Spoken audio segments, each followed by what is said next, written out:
بسم الله الرحمن الرحيم. السلام عليكم ورحمة الله وبركاته.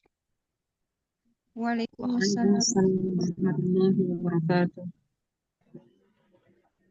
الحمد لله الحمد لله البر الجواد الذي جلت نعمه عن الإحصاء بالأعداد، المان باللطف والإرشاد، الهادي إلى سبيل الرشاد، الموفق للتفقه في الدين، من لطف به واختاره من العباد. أحمده أبلغ حمد وأكمله وأزكاه وأشمله، وأشهد أن لا إله إلا الله الواحد الغفار، وأشهد أن محمدا عبده ورسوله المصطفى المختار، صلى الله وسلم عليه وزاده فضلا وشرفا لديه. أسأل الله أن يفقهنا في الدين، وأن يعلمنا ما ينفعنا، وأن ينفعنا بما علمنا، وأن يزيدنا علما نافعا وعملا صالحا، إنه ولي ذلك والقادر عليه. وبعد.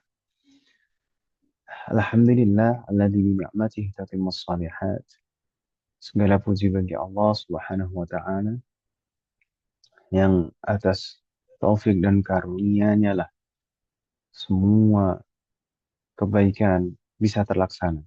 Semua ketaatan bisa terlaksana. Termasuk juga pada malam hari ini, alhamdulillah, dengan taufik dan pertolongan dari Allah Subhanahu wa taala kita bisa melanjutkan belajar kita, bisa melanjutkan majelis kita. Dan semoga Allah selalu memberikan taufik dan kemudahan dan keberkahan dalam majelis kita ini. Dan kita berharap Allah selalu memberikan keikhlasan dalam niat kita. Kita mohon kepada Allah agar memberikan keikhlasan dalam niat kita dalam rangka belajar untuk mengangkat kebodohan, menghilangkan kebodohan dari diri kita sendiri dan orang-orang di sekitar kita. Dan untuk memperbaiki amalan kita. Subhanallah jami'an.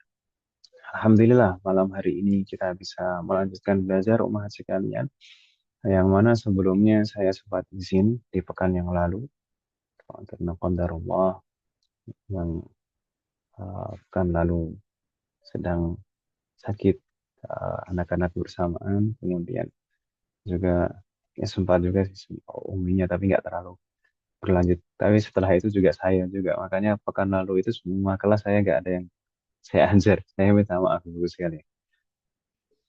Wafakanallah jami'an. Umat sekalian, insya Allah malam hari ini kita akan melanjutkan pembahasan kita tentang hal-hal yang diharamkan bagi wanita haid dan nifas. Namun di pekan lalu sebenarnya kita sempat membahas bagian awal dari pembahasan ini. Namun saya ingin mengulangnya, umat sekalian, dari awal pembahasan ini, bab 5 ini, perkara-perkara yang diharamkan bagi wanita haid dan nifas. Karena saya khawatir kemarin mungkin saya salah menyampaikan karena entah itu karena terburu-buru atau karena mungkin saya kebalik karena biasanya saya membahas turu'ul mani dulu, kemudian baru zawalul mani. Sedangkan di kitab ini dibahas zawalul mani dulu, baru turu'ul mani. Maka saya khawatir kemarin saya salah menjelaskan dan menimbulkan salah paham. Mungkin kita uh, bahas lagi dan mungkin insya Allah akan lebih mudah karena sempat kita bahas sebelum. Gitu kan Ibu ya? Gak apa-apa Ibu ya? Halo? Ustaz. Nah, Ustaz. baik. Bismillah. Kita langsung masuk ke bab kelima. قال المؤلف حفظه الله تعالى ونفعنا به وبعلومه في الدارين آمين. الدرس الخامس باب kelima. ما يحرم بالحيض والنفاس. Perkara-perkara atau hal-hal yang diharamkan bagi wanita haid dan nifas. يحرم على الحائض والنفساء. Diharamkan bagi wanita haid dan wanita yang sedang dalam keadaan nifas. ma yahrumu 'alal muhditsi hadatsan asghar. Hal-hal yang diharamkan juga bagi orang yang berhadas kecil. Jadi semua yang diharamkan bagi orang yang berhadas kecil, maka diharamkan juga bagi wanita haid dan nifas. Apa saja yang diharamkan bagi wanita? Apa saja yang diharamkan bagi yang berhadas kecil? Maka di sana ada empat. As-salatu, wat-tawafu, wa massul mushafi wa hamluhu. Salat, tawaf, memegang mushaf, dan membawanya. Membawa mushaf. Ini empat yang pertama. Empat ini diharamkan bagi orang yang berhadas kecil, maka diharamkan juga bagi wanita haid dan nifas. Wa kadzalika ma yahrumu 'alal junub. Maksudnya, diharamkan juga kepada atau diharamkan juga bagi wanita haid dan nifas apa yang diharamkan bagi orang yang junub. Apa yang diharamkan bagi orang yang junub? Wahya al-arba'ah as-sabiqah, yaitu empat perkara yang disebutkan di awal tadi. Wa yuzadu 'alaiha, dan ditambahkan al-mukthu fil masjid, berdiam diri di masjid. Wa qira'atul Qur'ani biqasdi qira'ah, membaca Al-Quran dengan niat membacanya, bukan dengan niat yang lain, misalkan dengan niat zikir, membacakan kisah, atau menyampaikan nasihat. Nanti akan ada pembahasannya. Jadi ditambahkan tadi, jadi 4 ditambah 2, itu semuanya diharamkan bagi wanita haid dan nifas. Wa yuzadu 'ala ma taqaddam, dan ditambahkan lagi dari yang tadi 6 tadi, ditambahkan lagi as-shaumu. Nah, haram juga menunaikan puasa. Wa talaqu, haram juga dijatuhkan talak. Misalkan hak keharaman ini bagi suaminya. Haram bagi suami menjatuhkan talak kepada istrinya yang sedang haid atau nifas. Kemudian yang ketiga, wal mururu bil masjidi in khafat talwithahu, dan berjalan melewati masjid jika khawatir akan mengotori masjid. Kemudian berikutnya lagi yang keempat, wa mubasyaratu ma baina surrati wa rukbah, dan berhubungan badan, berhubungan suami istri pada area antara pusar dan lutut. Kemudian yang kelima, wa taharatu biniyati ta'abbud. Haram juga hukumnya bersuci dengan niat bersuci ibadah, bukan kebiasaan mandi biasa gitu misalkan. Kalau mandi biasa nggak masalah, tapi kalau bersuci dengan niat itu adalah bersuci ibadah, entah itu sunnah atau wajib, maka haram juga. Berarti total semuanya ada berapa mas sekalian? Ada 11 Ibu ya, kalau yang lain disebutkan di sini. Ada 11. Jadi pertama tadi, yang diharamkan adalah sholat, kemudian tawaf, memegang mushaf, membawa mushaf, kemudian berdiam diri di masjid, kemudian membaca Al-Quran dengan niat membaca, kemudian puasa, talak, berjalan melewati masjid, kemudian hubungan suami istri, dan yang terakhir bersuci dengan niat ibadah. Kemudian beliau menyampaikan wasaufa nashrahuha al-ana kullaha mufassalatan, dan kita akan membahasnya satu persatu insyaallah. Kita akan menjelaskan sekarang satu persatu insyaallah. Kemudian beliau memulai dengan yang pertama, al-awwalu as-salatu. Yang pertama yang diharamkan bagi wanita haid dan nifas adalah as-salat. Yahrumu 'alal haidhi wan nufasa'i as-salatu. Diharamkan bagi wanita haid dan nifas untuk mengerjakan salat. Walau naflan. Meskipun salat itu adalah salat sunnah. Wa salat janazatin, dan meskipun salatnya adalah salat janazah, wa sajdatu tilawatin wa syukrin, dan meskipun itu bentuknya adalah sujud tilawah maupun sujud syukur. Karena sujud tilawah dan sujud syukur itu hukumnya seperti hukum sholat. Wajib bersuci terlebih dahulu, suci dari hadas dan najis, dan juga wajib menutup aurat. Dan dimulai dengan takbiratul ihram. Dan ditutup dengan salam. Itu tata cara sujud tilawah dan sujud syukur. Maka hukumnya persis seperti sholat. Uh, Sebagaimana diharamkan sholat, maka haram juga menunaikan sujud tilawah dan sujud syukur. Gitu Ibu ya. Kemudian beliau melanjutkan wa hahuna nubayyinu mas'alataini hammataini, dan berikut ini kita akan menjelaskan dua permasalahan yang sangat penting. Wahuma mas'alatu turuwil mani atau turuwil mani, yaitu permasalahan datangnya penghalang sholat, wa mas'alatu zawalil mani, dan hilangnya penghalang sholat. Sebagaimana saya sempat menyebutkan umat sekalian, al-mani' di sini penghalang sholat, dan maksudnya penghalang sholat di sini tidak hanya haid dan nifas. Naam, haid dan nifas itu adalah penghalang sholat.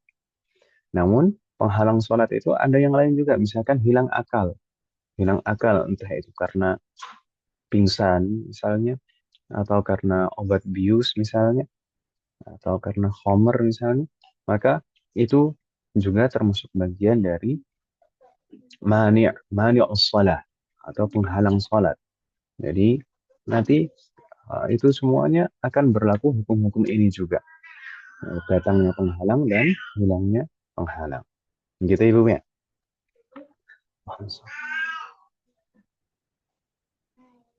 Kemudian al-mas'alah al-ula zawalul mani.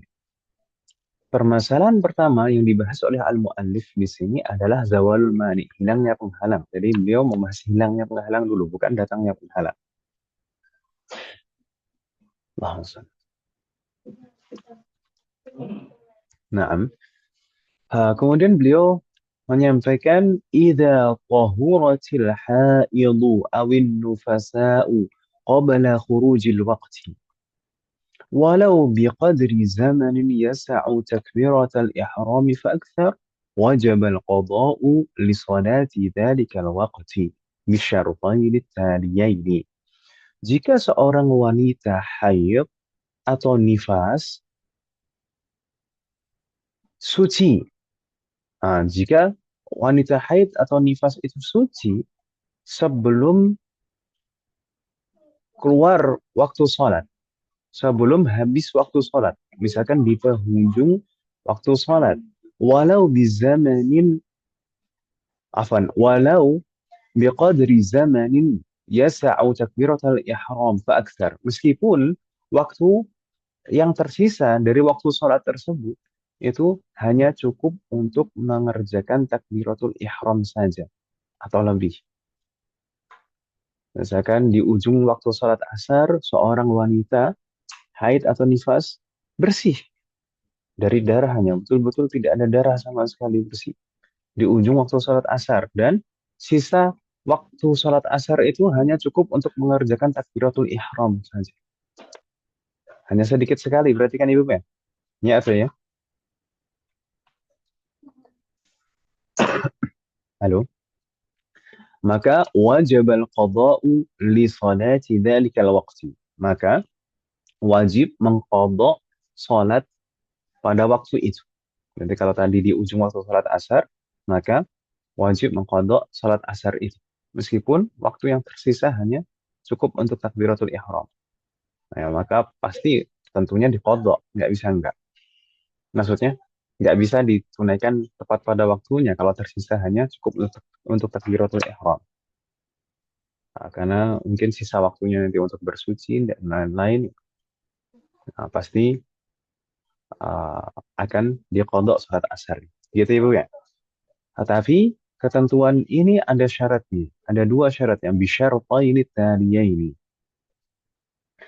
Ada dua syarat sehingga wajib mengqadha salat yang di waktu dia suci tadi. Syarat yang pertama, baqa'us salamati minal mawani'.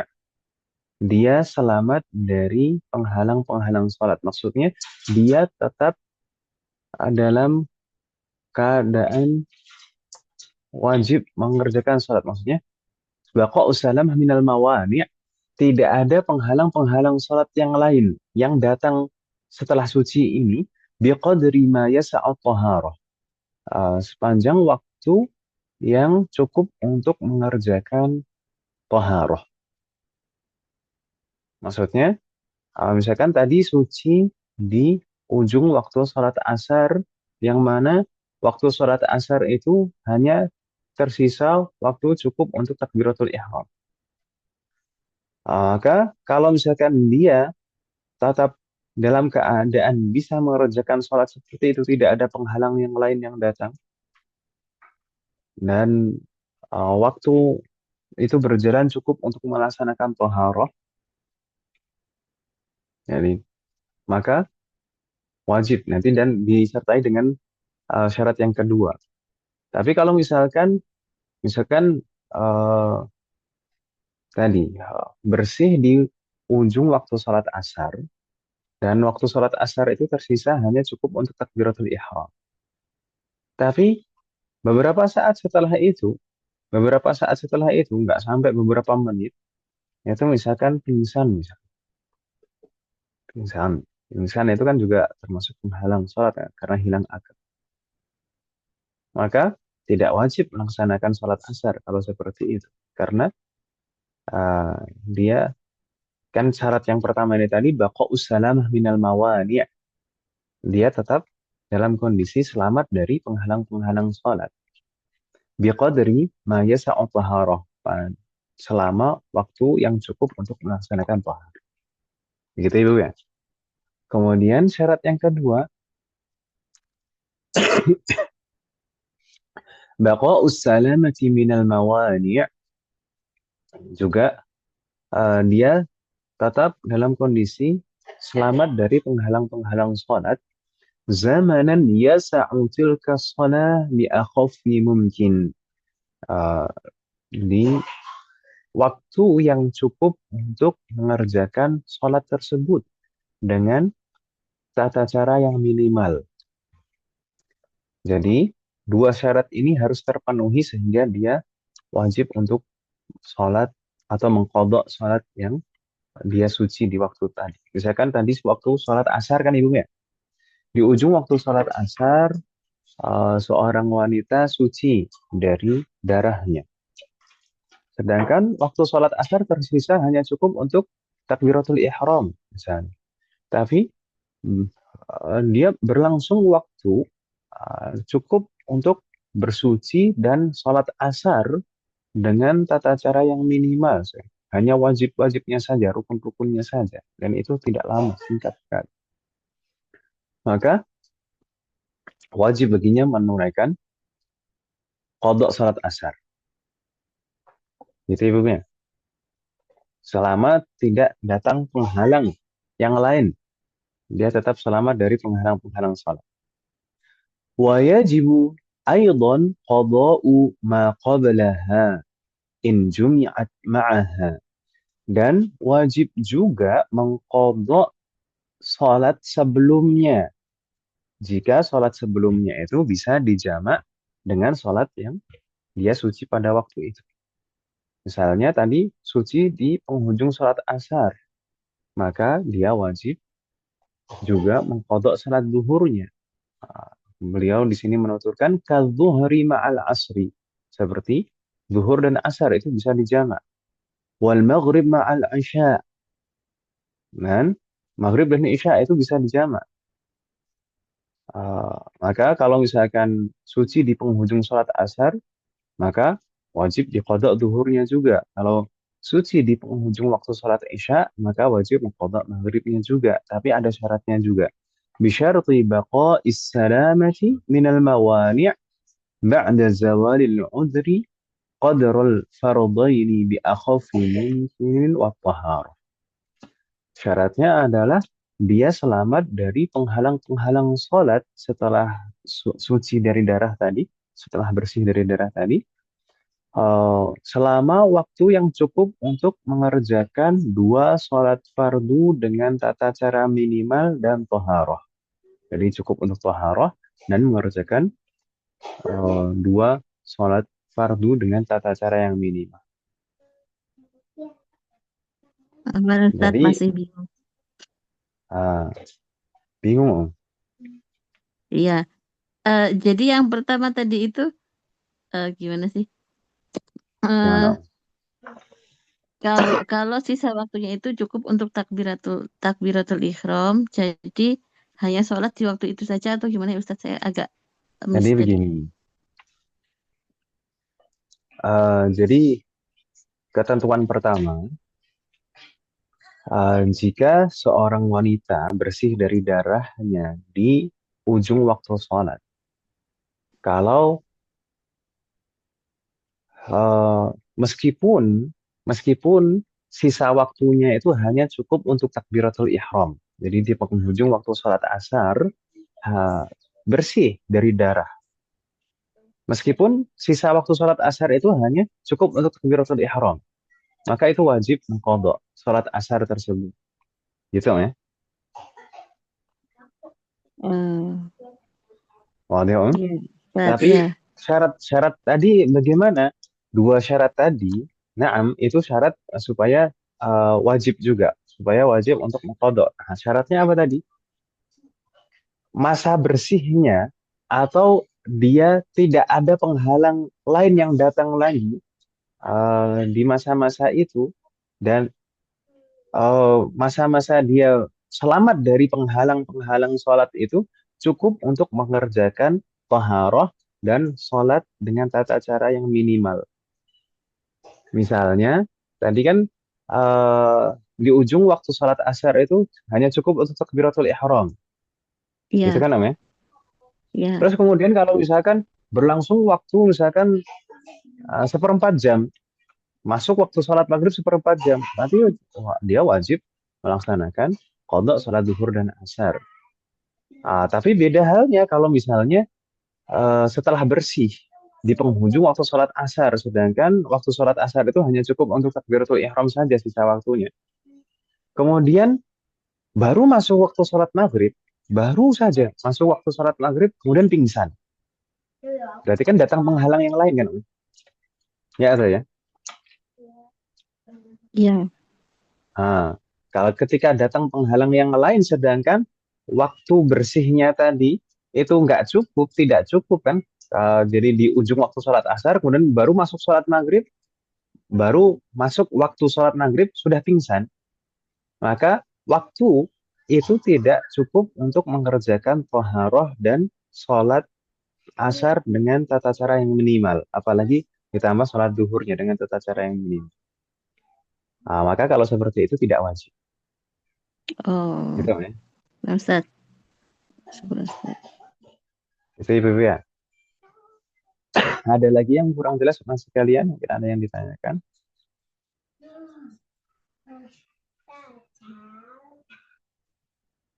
Dan di sini ada keterangan di catatan kaki, sebagaimana juga kita bahas sebelumnya. المرجع السابع ثم إن القول إن الحائض تقضي الصلاة والتي قبلها روي عن عبد الرحمن بن عوف وابن عباس وطاووس ومجاهد والنخعي والزهري وربيعة ومالك والليث والشافعي وإسحاق وأبي ثور. وقال الإمام أحمد عامة التابعين يقولون بهذا القول إلا الحسن وحده.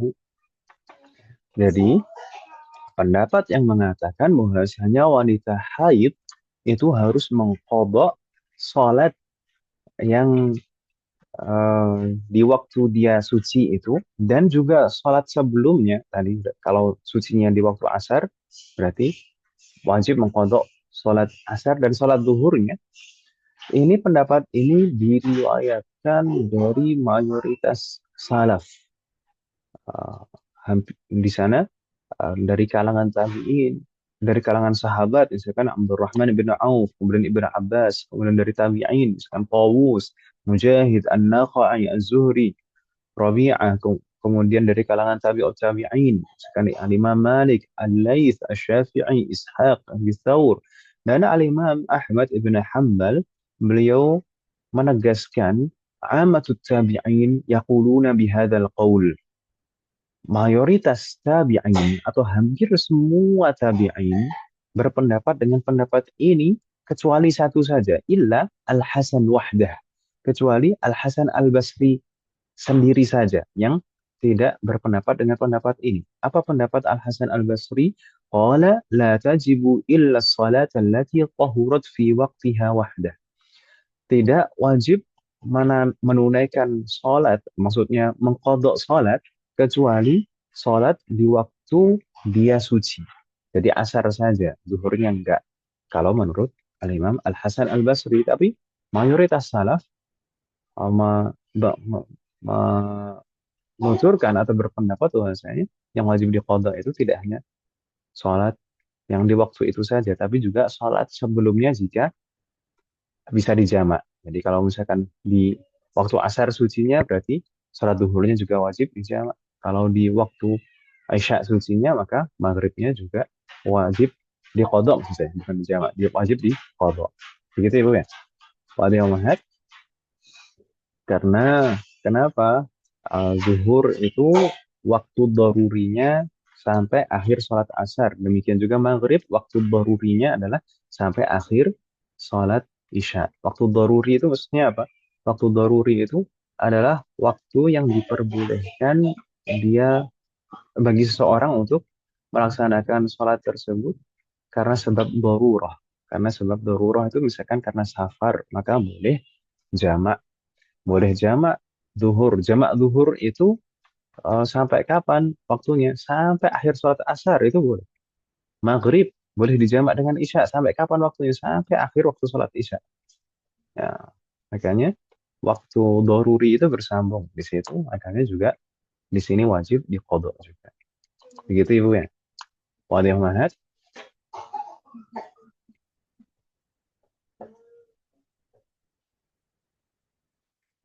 Dan ini pendapat empat madhab.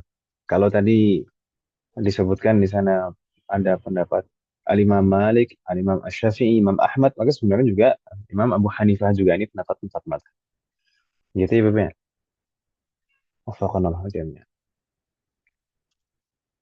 Kemudian di sini al-mu'allif menyebutkan contoh wa ilaika amtsilatun lima taqaddam. Dan berikut ini ada beberapa contoh dari yang kita bahas tadi. Al-awwal mithalun law tahurat qabla khuruji waqtil asri bi khamsi daqa'iqa. Kalau seorang wanita haid atau nifas suci suci sebelum keluar waktu dari waktu salat asar, sebelum habis waktu salat asar 5 menit. Bi khamsi daqa'iq. 5 menit sebelum habis waktu salat asar, seorang wanita suci dari darahnya. Fa innahu yajibu 'alaiha al-'asr. Maka wajib baginya mengqadha salat asar. Wa kadzalika dhuhru.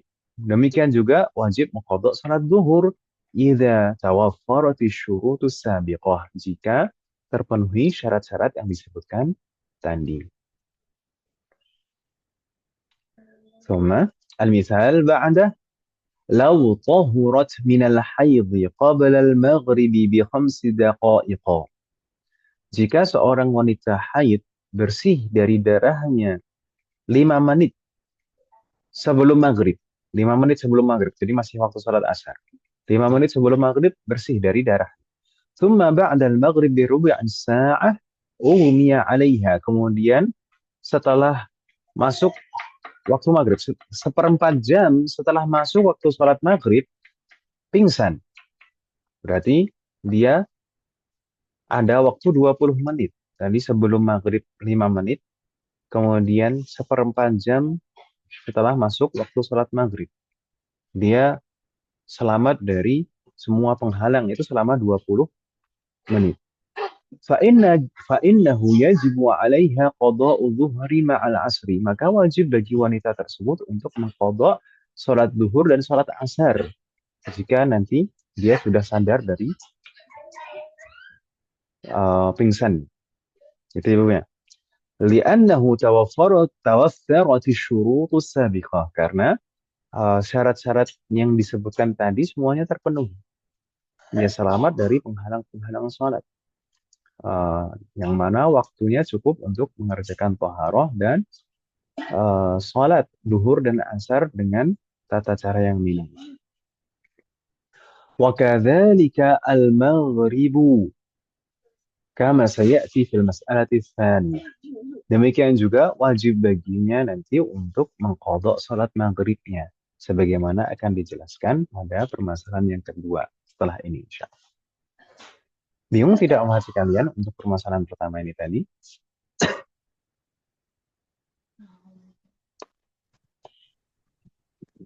Aku nggak apa sih ngeliat. Kalau Ini masih ada makanya yang mama lagi semua keluar. kalau ada yang mau ditanyakan silahkan ditanyakan Mas sekali. Silakan Mas.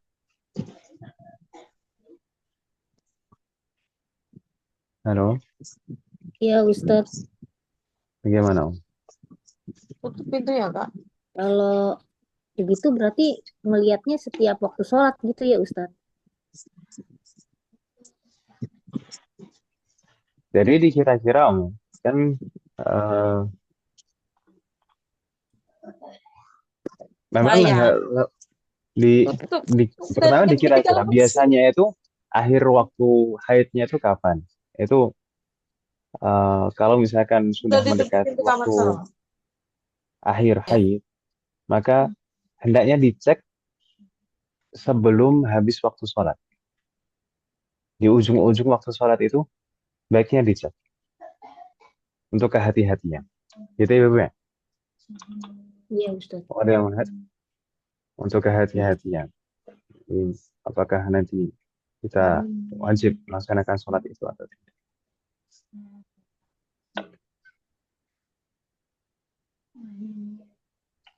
Ada lagi pertanyaan, Mas? Jazakumullah khair, Ustadz. Kalau tidak ada pertanyaan, maka kita lanjutkan ke permasalahan yang kedua, Mas sekalian. Al-mas'alah as-saniyah, permasalahan kedua, yaitu turubul mani' atau turubul mani', yaitu datangnya penghalang sholat. Datangnya penghalang sholat. Sebagaimana saya sampaikan di awal tadi, penghalang sholat di sini tidak hanya haid dan nifas, Ibu ya, tapi semua penghalang sholat. Semua penghalang sholat, termasuk hilangnya akal.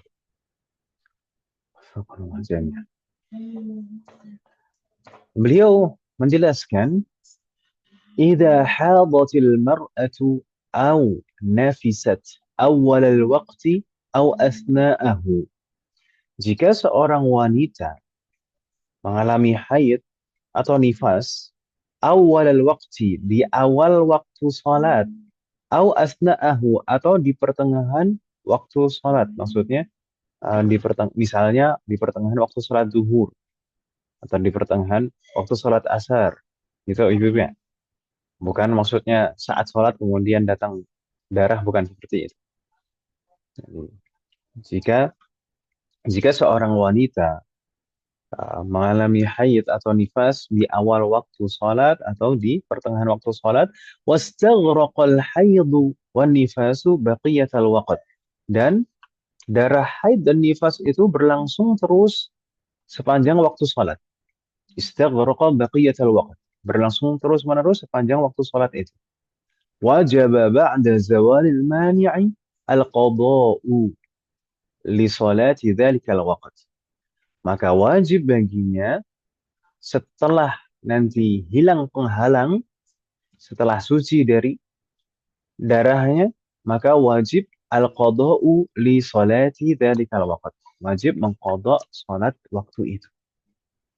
Bisyarat, dengan syarat antakuna qad adrakat qabla turu'i dhalikal mani' ma yas'u tilka as-salah ma'a at-taharati laha in lam yumkin taqdimuha.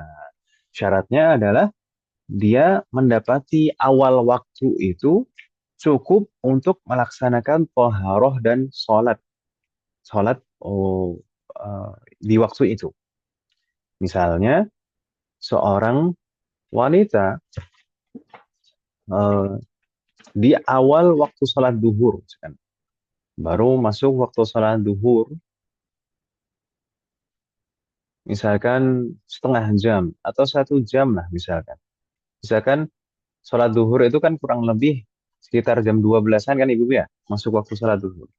Kemudian di awal waktu itu belum sholat, belum menunaikan sholat duhur. Kemudian ternyata qadarullah tiba-tiba di jam 1 keluar darah. Di jam 1 keluar darah. Atau mungkin ada penghalang-penghalang yang lain, misalkan pingsan gitu. Atau yang lain. Maka wajib mengqadha sholat duhur nanti kalau sudah hilang penghalangnya, kalau sudah suci dari darahnya, kalau sudah sadar. Maka wajib mengqadha sholat duhur itu. Karena terpenuhi syarat tadi. Syaratnya apa? Telah masuk waktu sholat dan waktunya itu berlangsung waktu yang cukup untuk melaksanakan toharoh dan sholat duhur itu tadi.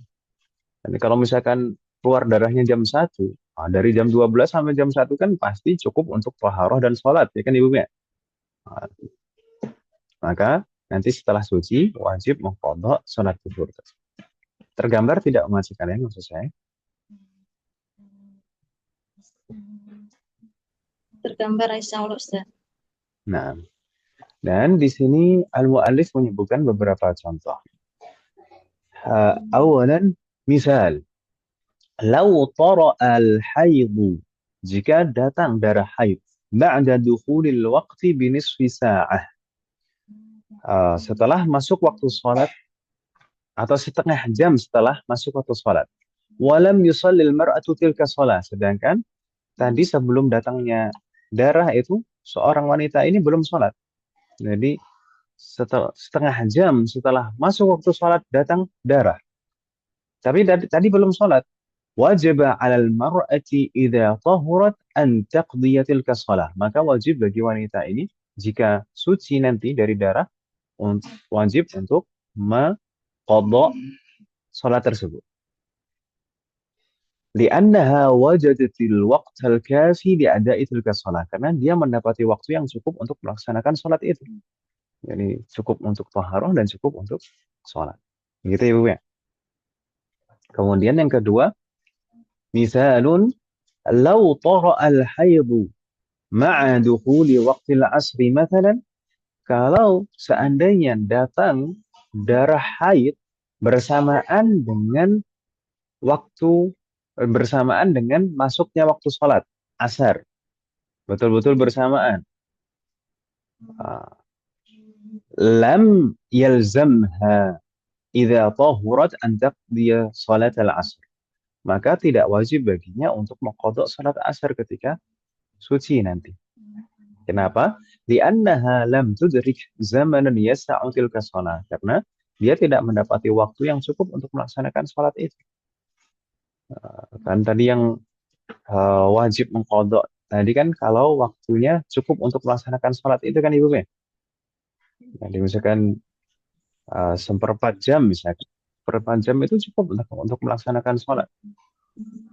Tapi kalau misalkan betul-betul di awal-awal waktu sholat ini, detik awal-awal waktu sholat kemudian keluar darah, maka nggak wajib mengqadha sholat itu karena nggak cukup waktunya untuk melaksanakan tersebut, sudah datang pahala. Bingung tidak umat sekalian hal ini soal? Maafkan Ustaz, ada waktu minimal nggak sih Ustaz dari waktu masuknya waktu sholat ke ketika datang penghalang sholat itu Ustaz? Ya, waktu minimal maksudnya bagaimana? Waktu minimal yang sehingga dia wajib untuk mengqadha gitu. Ya, ada toharoh, kemudian memakai menutup aurat dan melaksanakan. Dikira-kira jadi kalau misalkan waktu itu cukup untuk melaksanakan sholat, ya berarti wajib mengqadha. Kalau 10 menit bisa Ustaz ya? Ya bisa 10 menit. 10 menit bisa sekali. Untuk melaksanakan sholat 4 rakaat ya sekali.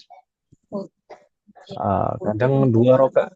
2 rakaat itu biasanya sekitar kalau kecepatan sedang dan membaca sunah-sunahnya itu biasanya 3 menit cukup gitu. 3 menit atau 4 menit itu 2 rakaat. Kalau 4 rakaat 10 menit cukup sekali. Gitu kan. Yes. Kalau sama misalnya mandi itu, mandi wajib berarti kurang lebih Nggak, kan 15 ini menit gitu ya. datangnya penghalang Ini datangnya penghalang. Oh, Kalau yang tetap wajib. hilangnya penghalang kan sudah tadi kan ya. Oh iya, Ini iya, iya. datangnya penghalang nggak perlu mandi wajib dulu. Ini sebelum sebelum datangnya haid masa mandi wajib? Iya, iya, iya, iya, iya. Gitu kan?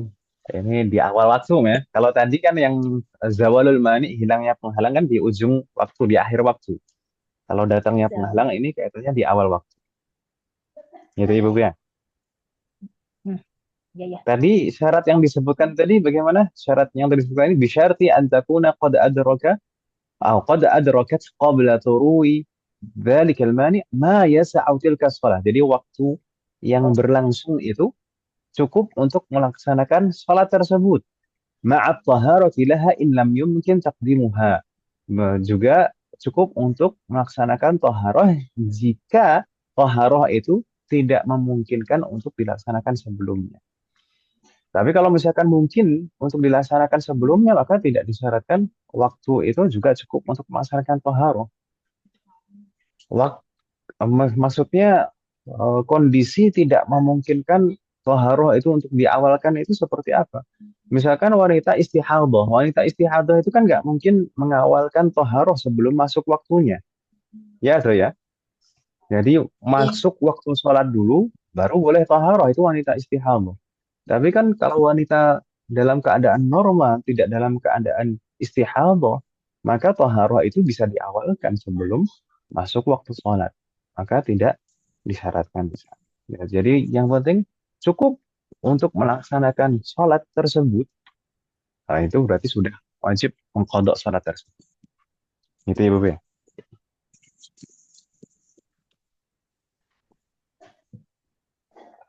Masih bingung Mas sekalian? Ada pertanyaan silahkan ditanyakan Ibu sekalian. Udah harus jelas ini Ibu sekalian, karena ini menyangkut amalan kita Ibu sekalian.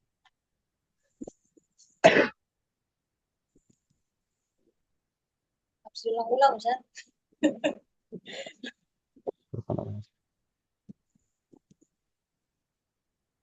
Tapi apa, Ustaz? Tapi tidak Nah, berlaku eh, saum ya, Ustaz ya. Jadi kan tidak, menjelang maksudnya gimana Om? datangnya penghalang itu, dan, untuk wanita itu kan kadang-kadang udah mau ke puasa, itu datang gitu. Itu otomatis bagaimana? Waktu bagaimana Om? Menjelang iftar ke puasa. Menjelang buka puasa, Ya, menjelang buka datang puasa, datang datang penghalang. darah. Ya, berarti sudah batal berarti puasanya, berarti dikodok nanti puasanya. Walaupun cuma 1 menit ya, Ustaz. Iya, iya. Kan puasa itu sampai terbenam matahari, Om. Dari terbit fajar Iya. sampai terbenam matahari. Nah, itu juga wajib mengkodok.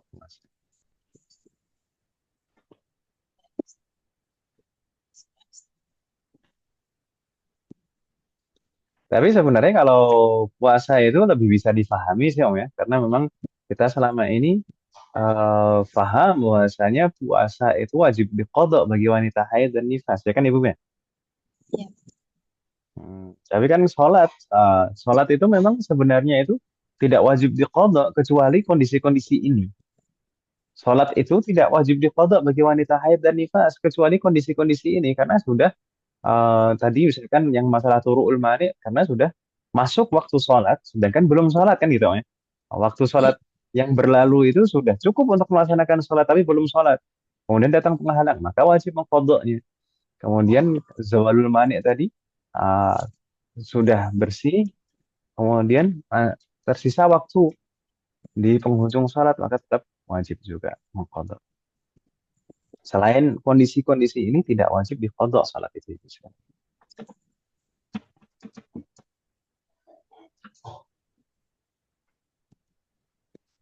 Pertanyaan yang lain, wahai sekalian? Dan Oh, harapannya, Ustaz. nah, Nah, harapannya ini permasalahan-permasalahan ini ini akan lebih familiar di umat Islam, di ummahat dan akhwat gitu ya. Karena sebenarnya ini permasalahan yang masyhur di kalangan para ulama. Bahkan kita tahu tadi dari nukilan tadi, ini pendapat yang sangat masyhur sekali di karangan ulama. Hanya saja di kita, di orang awam, itu tidak terlalu dibahas. Sehingga banyak yang luput dari hal ini. Ada lagi pertanyaan, Wahab?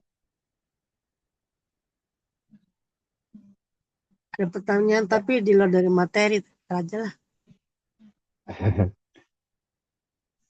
Lalu bagaimana kita lanjutkan, Wahab? Baik, Ustaz. Nah, nastabir asani. Ini adalah hal yang kedua yang diharamkan bagi wanita haid dan nifas, yaitu at-tawafu. Tawaf, melaksanakan tawaf itu juga tidak boleh. Beliau menuturkan, yahrumu 'alal haidhi wan nufasa'i at-tawafu bil Ka'bah. Haram bagi wanita haid dan nifas untuk melaksanakan tawaf di Ka'bah. Dan ini insya Allah lebih familiar pembahasan ini. Wadalilu ala hurmati tawaf, dan dalil yang menunjukkan keharaman tawaf bagi wanita haid dan nifas adalah di sana al-mu'alif menyebutkan ada tiga dalil. Dua itu merupakan nukilan hadis dan yang ketiga merupakan ijma'. Yang pertama, qauluhu alaihi salatu wassalam, yaitu sabda Rasulullah sallallahu alaihi wasallam, at-tawafu bimanzilati as-salat illa anna Allah qad ahalla fihi an-nutqa. Dan lanjutannya, wa man nataqa fala yanfiqu illa bi khair. Yang maknanya tawaf itu kedudukannya seperti salat. Illa anna Allah qad ahalla fihi an-nutqa. Hanya saja Allah menghalalkan di dalam tawaf untuk berbicara. Wa man nataqa fala yantiqu illa bi khair. Maka siapapun yang berbicara saat tawaf hendaknya berbicara yang baik-baik. Jangan berbicara kecuali dengan yang baik. Lalu istidlalnya di mana umat sekalian? Ya, sisi pendalilannya di mana? Kalau ini diharamkan tawaf juga. Rasulullah tadi menyampaikan at-tawafu bimanzilatis shalah. Tawaf itu kedudukannya sama seperti sholat. Maka para ulama menjelaskan kama anna sholatu tushtaratu fiha taharah, sebagaimana sholat itu disyaratkan suci dari hadas dan najis. Fattawafu tushtaratu fiha taharah, maka demikian juga dengan tawaf. Tawaf itu juga di antara syarat sahnya adalah suci dari hadas dan najis. Gitu Ibu ya. Wadihullah.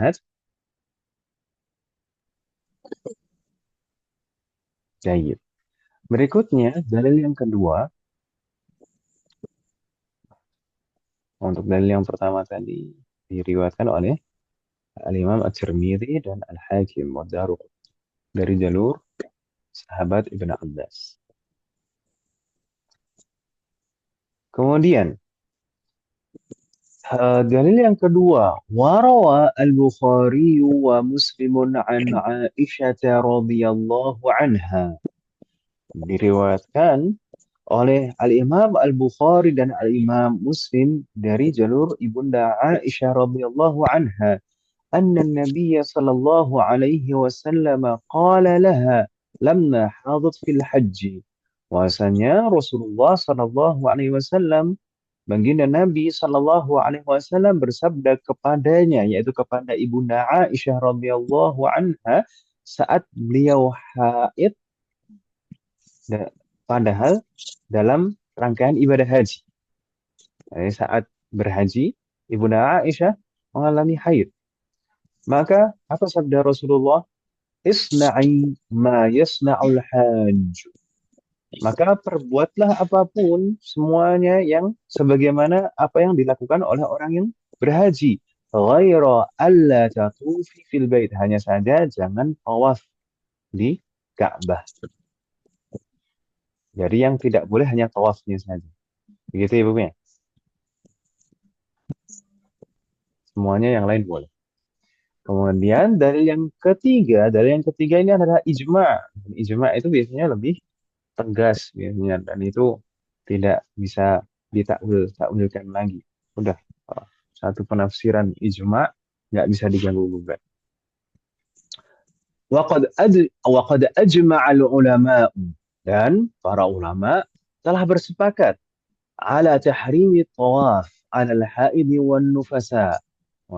Haram ijma'nya dalam perkara apa? Para ulama bersepakat dalam perkara apa? Dalam perkara haramnya tawaf bagi wanita haid dan nifas. Ini ijma' yang pertama. Wa ajma'u annahu la yasihhu minha tawafu fardin wala tatawwu'.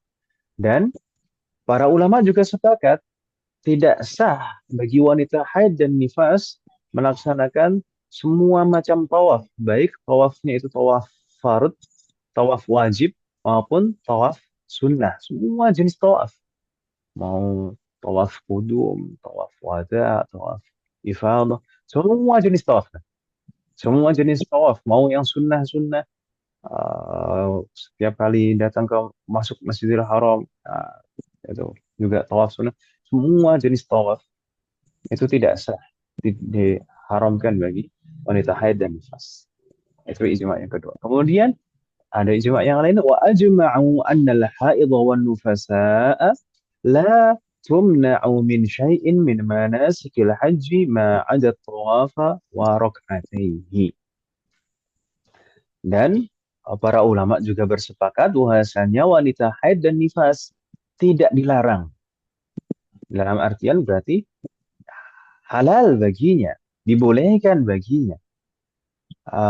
La tumna'u min syai'in min manasikil haji. Tidak dilarang untuk melaksanakan semua rangkaian manasikul hajj ma ada tawaf raka'ataihi faqat, kecuali kecuali tawaf dan 2 rakaat setelah tawaf saja. Jadi yang diharamkan dalam manasik haji yang diharamkan bagi wanita haid dan nifas hanya tawaf dan 2 rakaat sunnah setelah tawaf saja. Itu ibu ya. Selain itu semuanya boleh. Sa'i dan lain-lain semuanya boleh. Yang nggak boleh hanya tawaf dan 2 rakaat sunnah setelah tawaf. Wadah ya Mahat? Ustaz, Naam. boleh bertanya dulu saya. Naam. Jadi kan kadang kita kalau kan ada juga yang ketika kita mau umroh atau haji itu minum penunda haid gitu, Ustaz. Itu sebenarnya boleh nggak sih? Terus kalau misalnya kan kita terbatas ya kalau umroh itu cuma beberapa hari di sana. Terus di sana ternyata haid dan nggak bisa eh, apa namanya nggak bisa tawaf gitu. Itu misalnya dia sucinya setelah setelah ini ya setelah selesai setelah pokoknya dia nggak bisa tawaf gitu Ustazah. Ustaz, terus jadinya gimana Ustaz? Pertama tadi pertanyaan yang pertama masalah penggunaan obat penunda haid. Iya. Maka sebenarnya sudah banyak yang membahas hal itu. Selama tidak ada maldorot yang ditimbulkan setelahnya, maksudnya efek samping yang sangat berbahaya setelahnya, maka nggak masalah. Misalkan efek samping, misalkan kan kadang ada yang menyebabkan, misalkan nanti siklus haidnya jadi tidak beraturan, kemudian jadi berpengaruh pada kesehatan. Maka itu efek samping yang tidak baik, itu maldorot. Maka tapi kalau misalkan tidak ada dampak itu aman, misalkan memang ada rekomendasi dari dokter, wah ini obat ini aman, tidak ada efek samping yang berbahaya setelahnya, maka nggak masalah penggunaan obat penunda haid, gitu ya. Iya. Kemudian bagaimana kalau sudah terlanjur seperti itu, sudah berangkat, qadarullah, ternyata di pertengahan keluar darah. Maka ya sudah, nanti rangkaian umrohnya harapannya kan mungkin kalau di sana di sisa waktu Di sana kalau misalkan masih ada waktu, nanti di ujung-ujung masih di Mekah, misalkan di ujung-ujung waktu masih di Mekah, kemudian bersih dari darah, maka bisa ditunaikan. Jadi nanti Hmm. tinggal ngambil miqat aja. Biasanya kan ada tur kan. Kalau di travel-travel umrah itu kan ada tur ke Taif atau ke mana itu kan. Nah, itu bisa ngambil miqat. Nah, minta tolong nanti diarahkan itu sama pembimbingnya. Nanti ya, mau ngambil miqat. Nah, setelah suci nanti jadi eh, umroh sendiri nggak apa-apa kan, nggak didampingin kan, nggak apa-apa, mungkin didampingin mahram aja Nah, Ustaz. atau yang rangkaian umroh itu kan singkat sebenarnya. Kalau rangkaian umroh itu ibadahnya nggak sepanjang kalau haji, jadi lebih mudah insya Nah, Ustaz. Allah.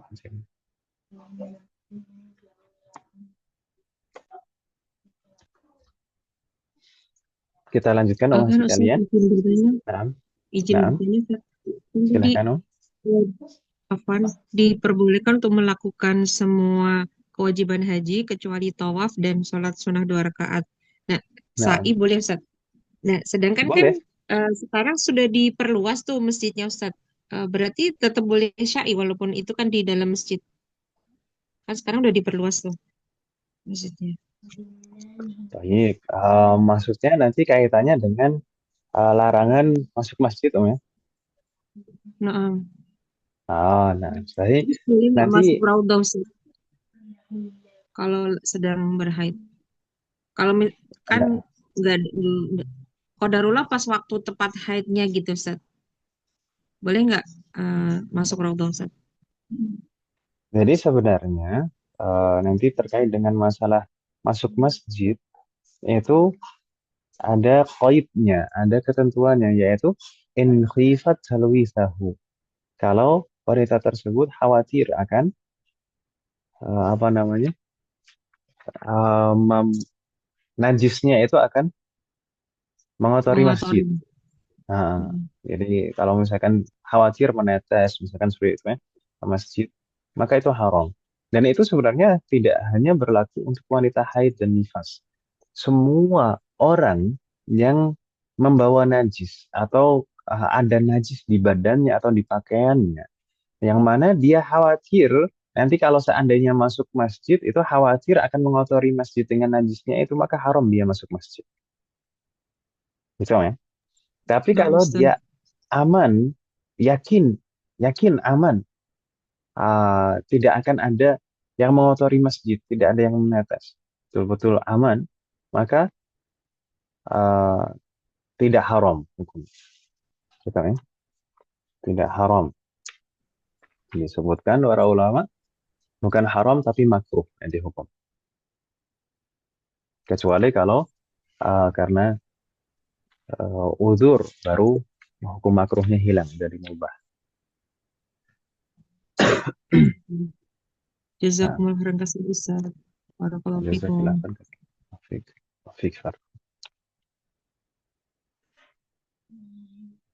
Kita lanjutkan. Bagaimana umat sekalian? Iksan. Nah, Ustaz. Baik.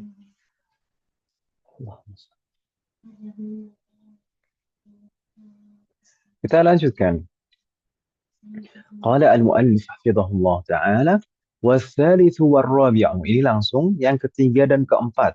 Perkara yang diharamkan bagi wanita haid dan nifas. Yang ketiga dan keempat adalah masul mushafi wa hamluhu.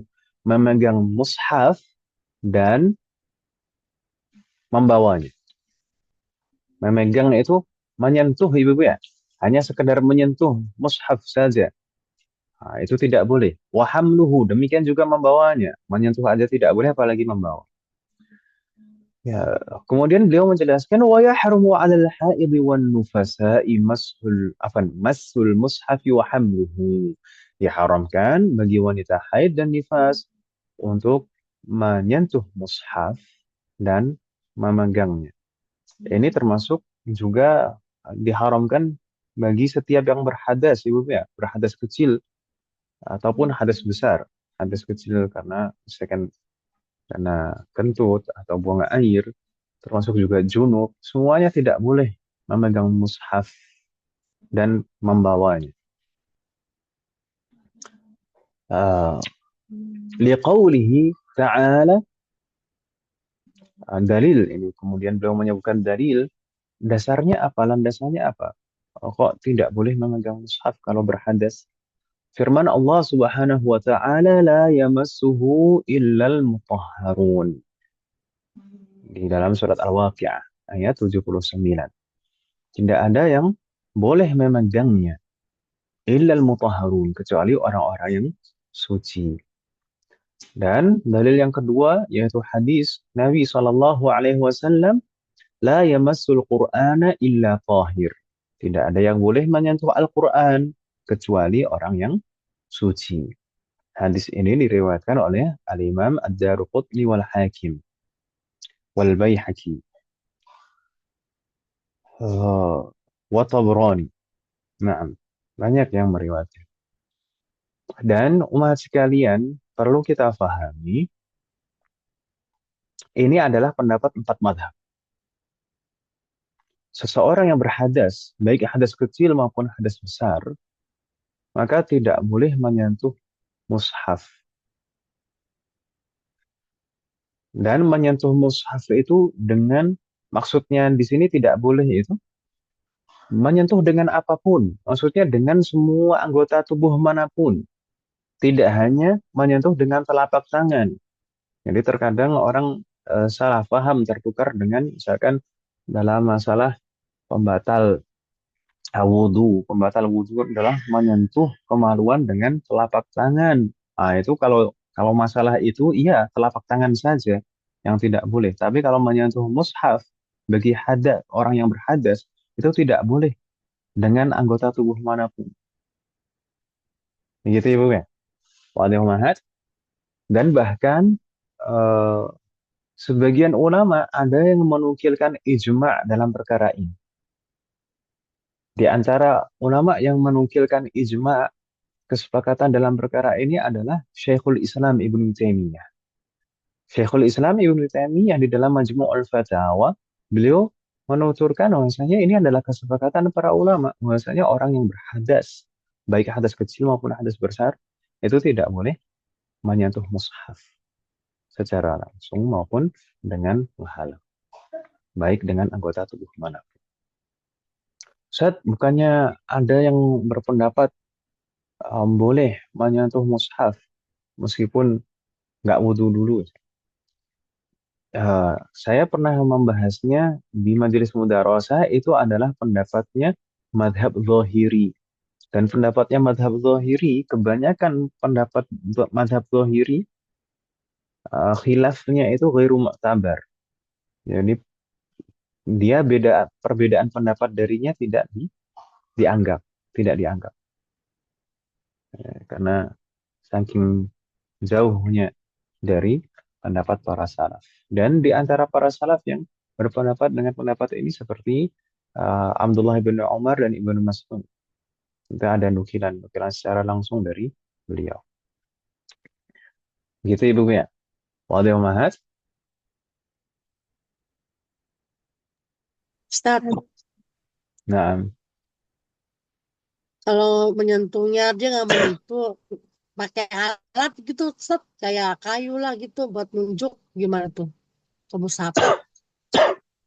kalau alat buat nunjuk boleh, tapi coba kita baca dulu. Di sini akan disebutkan apa yang ditanyakan. Wal muradu bil mushaf, dan yang dimaksud mushaf. Mushaf ini yang tidak boleh disentuh. Ini mushaf itu mushaf yang gimana maksudnya? Kullu ma kutiba li dirasati Qur'anin walau ba'dha ayatin mufhimatin. Segala sesuatu yang tertulis di atasnya Al-Quran dengan maksud untuk dipelajari dan dibaca. Walau ba'dha ayatin mufhimatin. Meskipun hanya beberapa ayat. Meskipun hanya beberapa penggalan ayat yang mana penggalan ayat itu sudah bisa difahami. Nah, ini adalah Al-Quran. Jadi segala permukaan benda yang dituliskan di permukaannya Al-Quran, yang mana ketika menulis itu, maksud menulis itu adalah untuk dipelajari. Gitu Ibu kan? Wa yahrumu mashul mushafi walau bi khirqah. Nah ini yang poin yang ditanyakan tadi. Wa yahrumu mashul mushaf, dan haram menyentuh mushaf walau bi khirqah. Khirqah itu seperti kain atau handuk gitu. Kalau di beberapa kitab fikih yang lain biasanya menggunakan istilah walau bihail, meskipun dengan penghalang. Jadi meskipun dengan penghalang seperti kain atau semacamnya, maka tidak boleh menyentuhnya. Misalnya kadang-kadang kan, oh pakai tisu di alasin tisu tangannya, atau pakai jilbabnya. Enggak, tetap aja itu enggak boleh. Karena nanti hukumnya membawa itu. Kalaupun tidak memegang langsung, maka itu hukumnya membawa. Membawa juga enggak boleh. Gitu Ibu ya. Wadih Mahat. Waalaikumsalam, insyaallah. Jayid. Paham, Jadi Ustaz. membawa mushaf itu juga tidak boleh. Kalau megang saja nggak boleh, apalagi membawanya. Jadi dalil keharaman membawa mushaf bagi orang yang berhadas itu tidak boleh. Dalil membawa itu tidak boleh apa? Qiyas. Dalilnya adalah qiyas. Kalau yang disebutkan di dalam ayat dan di dalam hadis tadi, itu adalah menyentuhnya yang tidak boleh. Adapun membawa bagaimana? Membawa maka dikiaskan. Bahkan ini qiyas aulawi, qiyas yang harusnya didahulukan. Karena kalau menyentuh saja tidak boleh, apalagi membawa. Itu ya Bapak sekalian. Namun di sana ada penjelasan tambahan, wa yahillu hamlul mushaf ma'a amti'atin in qasadal hamilul mata' wahdah. Dibolehkan, halal, dibolehkan membawa mushaf. Ini bagi wanita haid dan nifas tadi, atau bagi yang berhadas, siapapun, hadas besar maupun kecil, dibolehkan membawa mushaf ma'a amti'atin, bersamaan dengan barang bawaan yang lain. In qasadal hamilu al-mata'a wahdah. Jika seorang yang membawa ini bermaksud, niatnya itu untuk membawa barang bawaan yang lain. Jadi contoh misalkan di dalam tas. Di dalam tas itu ada mushaf, ada yang lain-lain juga. Ada pakaian, ada buku-buku yang lain. Maka kalau misalkan niat mengangkat tas itu bukan hanya mengangkat atau membawa mushafnya saja, melainkan niatnya itu membawa barang bawaan itu, maka tidak masalah. Yang masalah itu kalau saat mengangkat tas itu niatnya hanya mau membawa mushafnya. Wa amma in qasadal mushafa wahdahu fayahrum. Ini kan ditegaskan. Wa amma in qasadal mushafa wahdahu fayahrum. Akan tetapi kalau niatnya itu hanya membawa mushaf saja, maka haram membawa misalkan tas itu tadi. Meskipun di dalamnya juga ada barang-barang yang lain. Tapi kalau misalkan niatnya hanya mau membawa mushafnya saja, maka haram. Tapi kalau niatnya ingin membawa barang bawaan yang ada di tas, maka nggak masalah. Wa amma in qasada al-mushafa wal mata'a ma'an aw lam yaqsid syai'an fayahillu 'inda al-'alamati ar-ramli khilafan lil 'alamati Ibnu Hajar. Untuk kondisi yang ketiga ini ada perbedaan pendapat di antara Al-Imam Ar-Ramli dan Al-Imam Ibnu Hajar. Apa yang ketiga ini? Yang ketiga adalah permasalahan bagaimana jika saat mengangkat barang tadi niatnya itu double. Niatnya membawa mushaf dan membawa barang bawaan. Atau tidak berniat apapun. Gitu. Atau tidak, yang penting bawaan. Gitu. Maka yang seperti ini dibolehkan dibolehkan menurut Al-Imam Ar-Ramli, namun tidak diperbolehkan menurut Al-Imam Ibnu Hajar.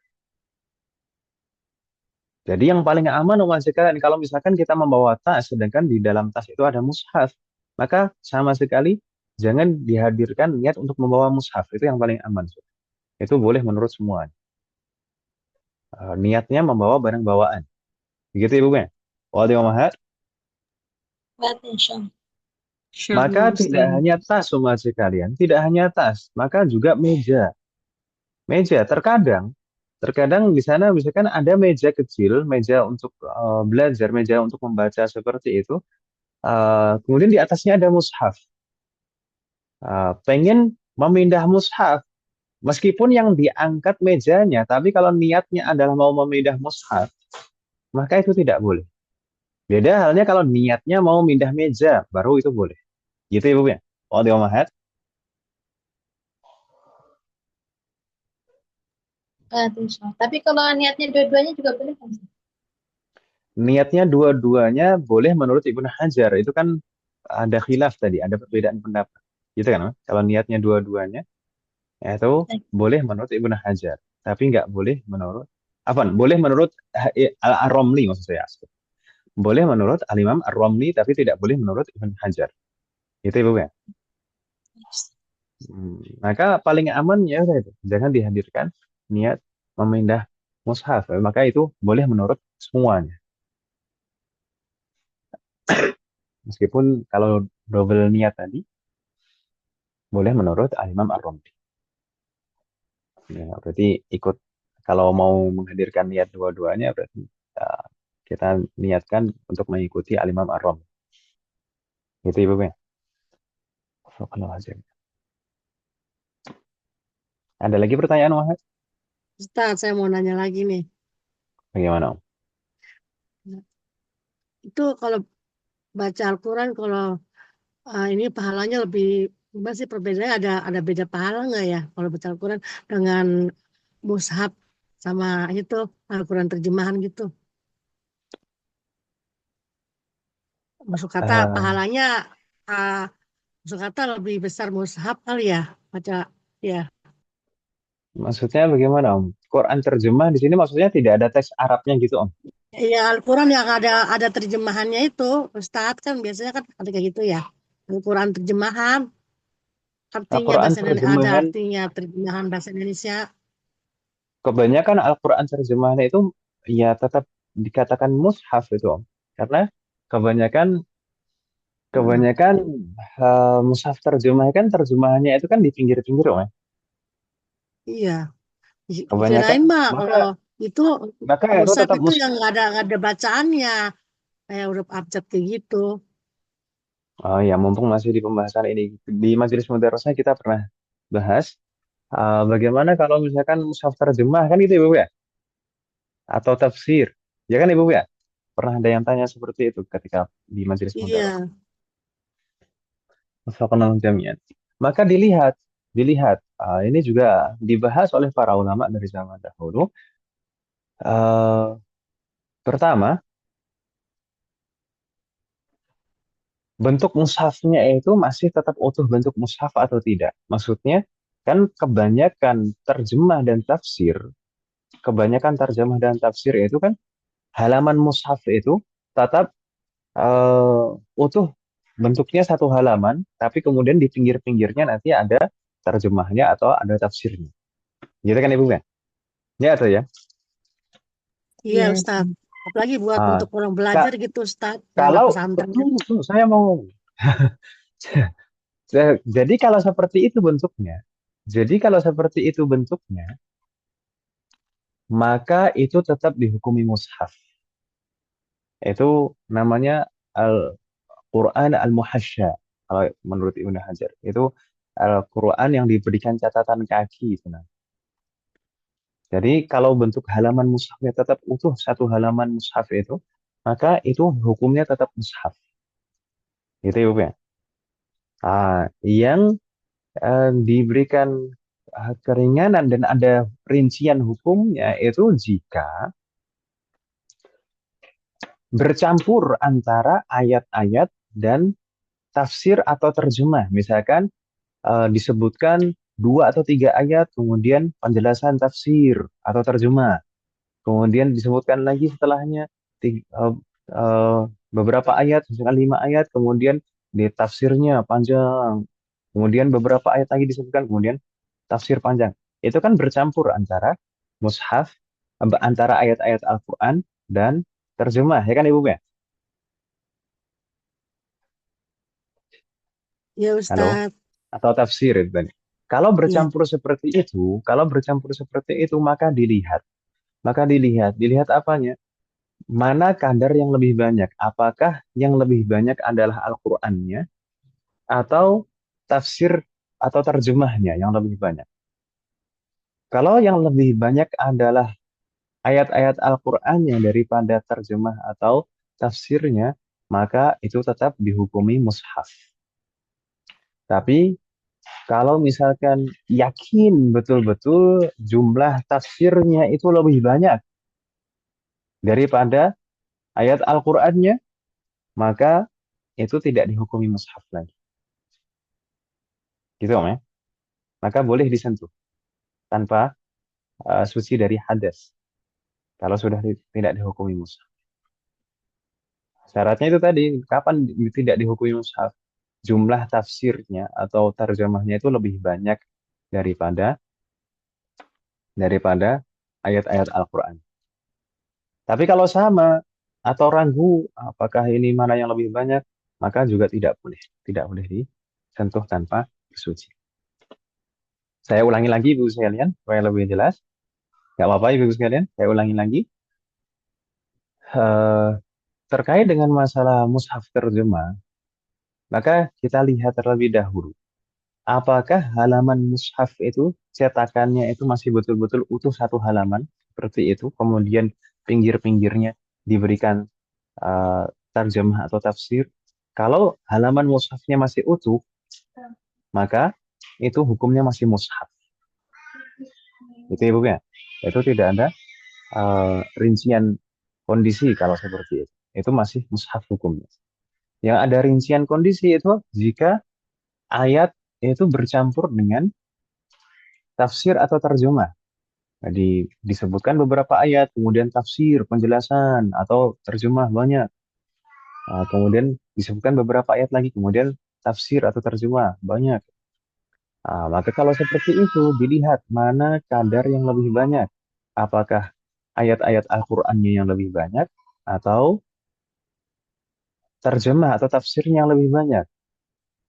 Kalau Al-Qur'annya yang lebih banyak, maka hukumnya masih mushaf. Tapi kalau yang lebih banyak, yakin yang lebih banyak adalah tafsirnya atau terjemahnya, maka bukan mushaf hukumnya. Boleh disentuh tanpa suci dari hadas. Tapi kalau ragu atau sama, kita tahu ini jumlahnya sama antara ayat Al-Quran dan terjemahannya atau tafsirnya, atau ragu, maka tidak boleh menyentuhnya kecuali dengan suci dari hadas. Gitu. Dikirain mah kalau nggak ada, maksud kata Arab semua gitu ya musab tuh nggak ada huruf abjad kayak gitu arti-artinya. Kirain mah itu bukan musab, itu tuh ternyata musab juga ya Ustaz ya. Sesuai dengan penjelasan tadi, Om. Kalau Iya, bentuknya dari ya kebanyakan halamannya baca masih utuh. bukunya ya. Iya, Nah, syukuran Ustaz. langsung. Ada lagi pertanyaan Mas sekalian?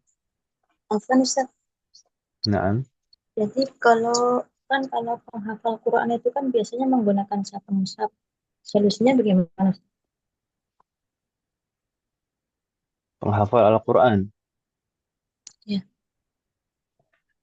untuk apa ini Om?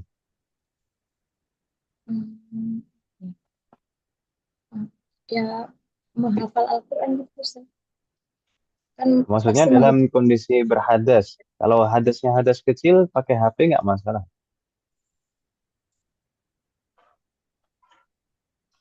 tutup ya. Bagaimana Om?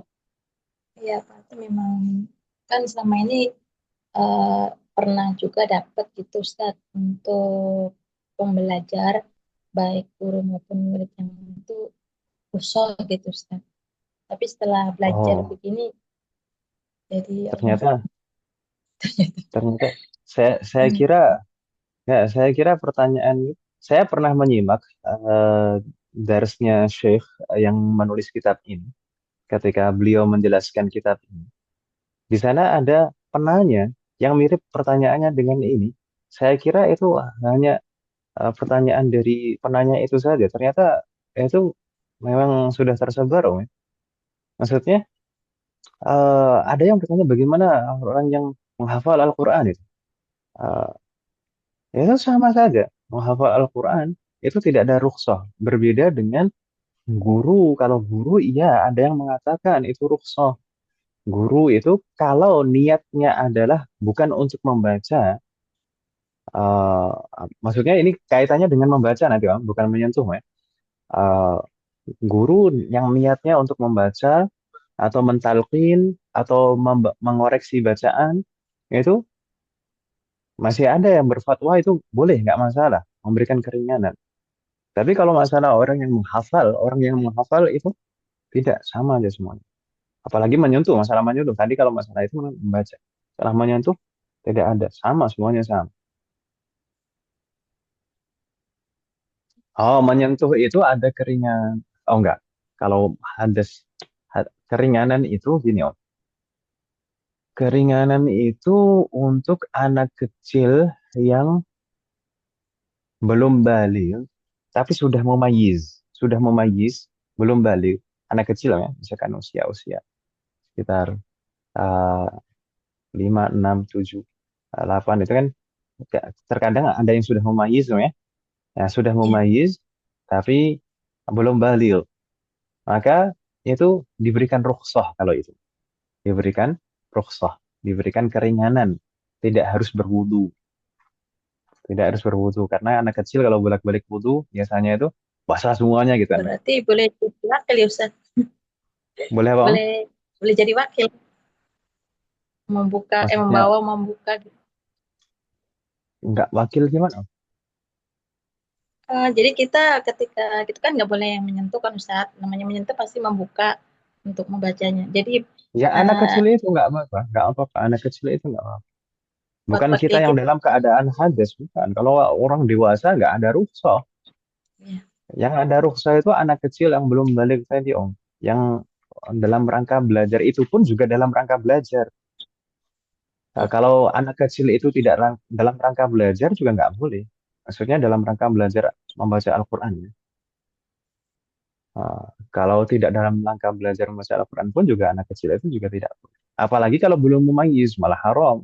Kalau belum memayyiz, anak kecil belum memayyiz, maka haram untuk diizinkan memegang mushaf. Itu berlaku untuk guru juga ya Ustadz ya, guru guru guru ngaji gitu. Apanya yang berlaku? Kalau maksud kata guru guru ngaji gitu, Guru Ustadz, ngaji, guru iya ngaji kan ngaji. sudah dewasa, Om. Bukan anak kecil, Om. Kalau anak kecil kan tadi ya rukhsahnya itu karena kalau misalkan anak kecil bolak-balik wudu dan kalau sering batal kemudian bolak-balik wudu kan basah semuanya kan kalau anak kecil biasanya wudu. Nanti kalau misalkan basah dalam keadaan basah megang mushaf malah merusak mushaf. Apa Ustadz saya mau nanya lagi, Eh, itu Nah, itu untuk semua sapi Ustadz ya, Mazhab Hanafi, Hambali, Maliki itu nah, pendapatnya semuanya. semua madhab. 4 madhab itu berpendapat ini. Oh, Berpendapat tidak boleh bagi seorang yang sepakat ya. berhadas untuk menyentuh mushaf. Bahkan seperti saya sampaikan tadi, ada yang menukilkan ijma. Seperti Syekhul Islam Ibnu Taimiyah dalam Majmu'ul Fatawa menukilkan ijma dalam masalah ini.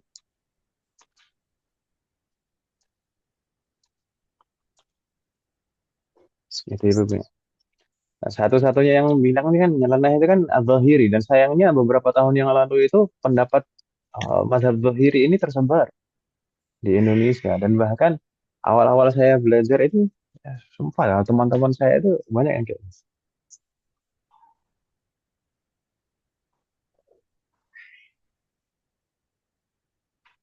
Ya, ada di pondok tahfidz itu kan, di pondok tahfidz kemudian bangun tidur tiba-tiba langsung megang mushaf, ini nggak pergi ke hamam dulu, entah itu tidurnya gimana. Bangun tidur langsung megang mushaf, lalu beradabnya ke Al-Quran mana. Ini Itu keren berarti semua. pondoknya Ustadz. Ya, yang ngajar caranya. karena saking tersebar pendapatnya mazhab Zahiri dulu. Dan di antara perantara yang menyebarkan mazhab Zahiri dulu kan dalam masalah ini kan ada kitab Sahih Fikih Sunnah itu kalau nggak salah itu. Sahih Fikih Sunnah ada 4 jilid itu.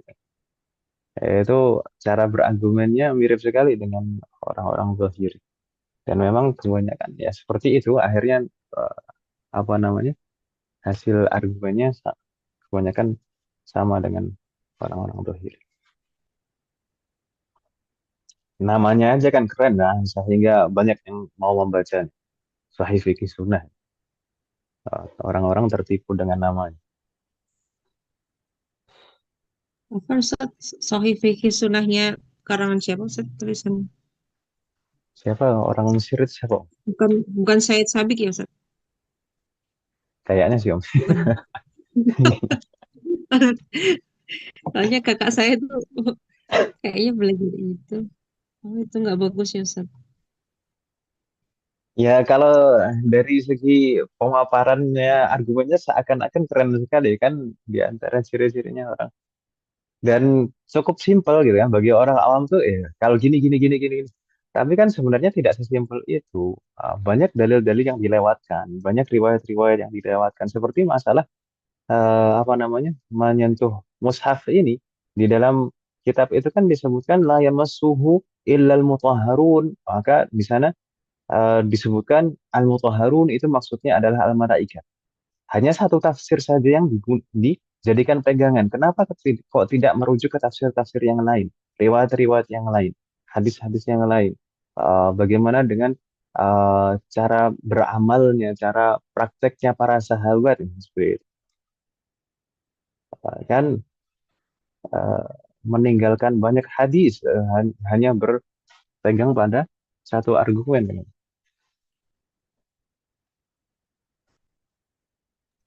Oh, Ustaz.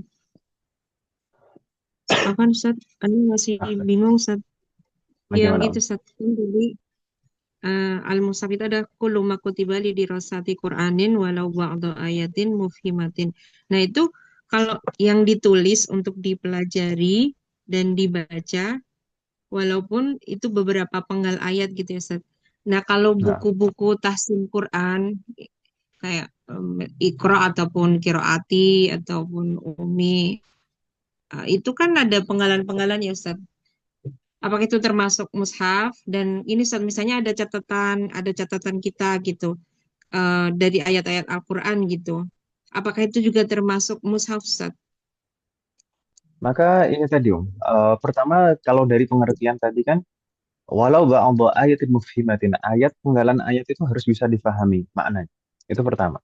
Kemudian satu buku, satu jilitan buku bisa dianggap mushaf kalau tadi ketentuannya kadar ayat Al-Qur'annya lebih banyak daripada yang lain, gitu Hmm, ya.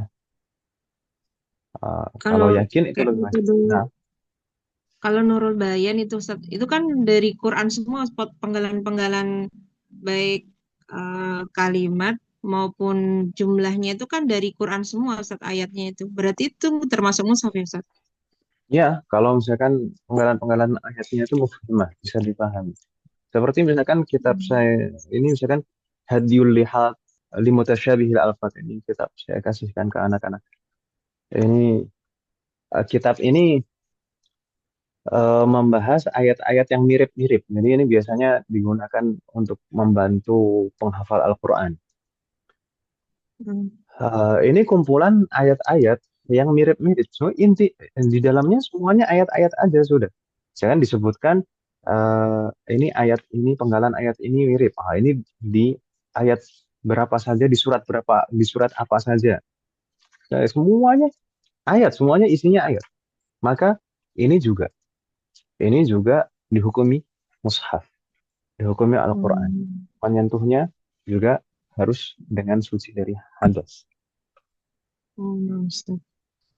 Jazakumullah khairan Ustaz. Barakallahu fikum. Jazakallahu khairan. Masya Allah. Berarti harus berwudu, dan ketika haid kita nggak boleh menyentuh ya Ustaz. Nah, sahih. Berarti Tapi kalau tadi mengajar nggak boleh menyentuh ya Ustaz ketika mengajar. nggak boleh menyentuh. Sudah. Mungkin kalau misalkan menunjuk boleh, menunjuk dengan pena itu boleh. Oh, nah Ustaz. Saya begitu. Barakallahu fikum. Jazakallahu khairan. Jadi tandi itu kan pengertiannya kullu ma kutiba li dirasatil Quran. Setiap hal yang tertulis di permukaannya Al-Quran dengan niat untuk dibaca atau dipelajari. Jadi niat itu dari siapa? Niat itu dari yang nulis. Niat itu dari yang nulis. Jadi yang menulis ini dalam rangka apa? Apakah untuk dipelajari, dibaca, atau untuk yang lain? Misalkan buat apa kalau yang lain? Buat kaligrafi misalkan. Kalau buat kaligrafi, buat hiasan berarti niatnya kan, Mas? Berarti itu bukan mushaf. Atau misalkan kadang ada yang ngutip beberapa ayat buat namimah. Oh, kok namimah? Apa? Tamimah. Tamimah itu apa? Tamimah itu tuh jimat. Biasakan orang buat jimat, nulis di kertas. Niatnya buat jimat. Misalkan seperti itu, maka itu tidak dihukumi mushaf. Karena niatnya bukan untuk dipelajari dan dibaca. Gitu, ya. Nah, Ustaz.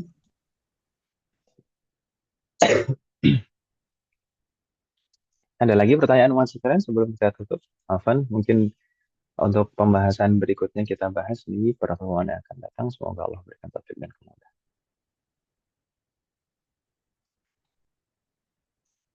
Ada soal?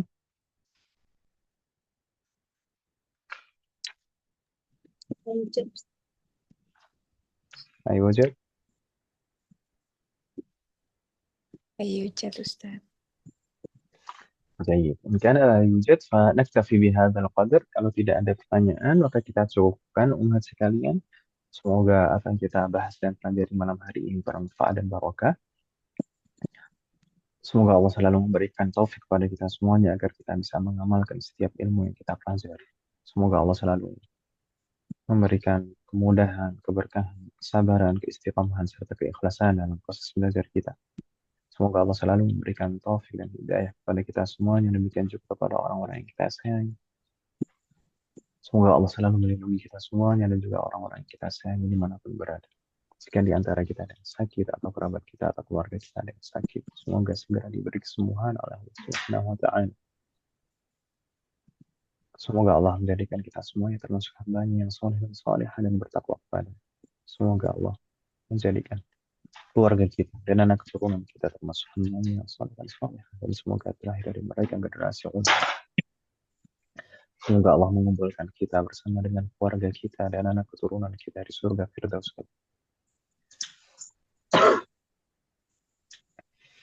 Semoga Allah mengampuni semua dosa-dosa kita dan menerima semua amal ibadah kita. Semoga Allah selalu melindungi negara kita dan memperbaiki kondisi negara kita. Semoga Allah memberikan pemimpin yang terbaik untuk negara kita dan memperbaiki pemimpin kita. Semoga Allah mengampuni semua dosa orang tua kita dan guru-guru kita dan menerima semua amal ibadah mereka. Semoga Allah selalu memberikan keberkahan dalam setiap urusan kita, termasuk dalam ilmu, waktu, usia, dan keluarga kita.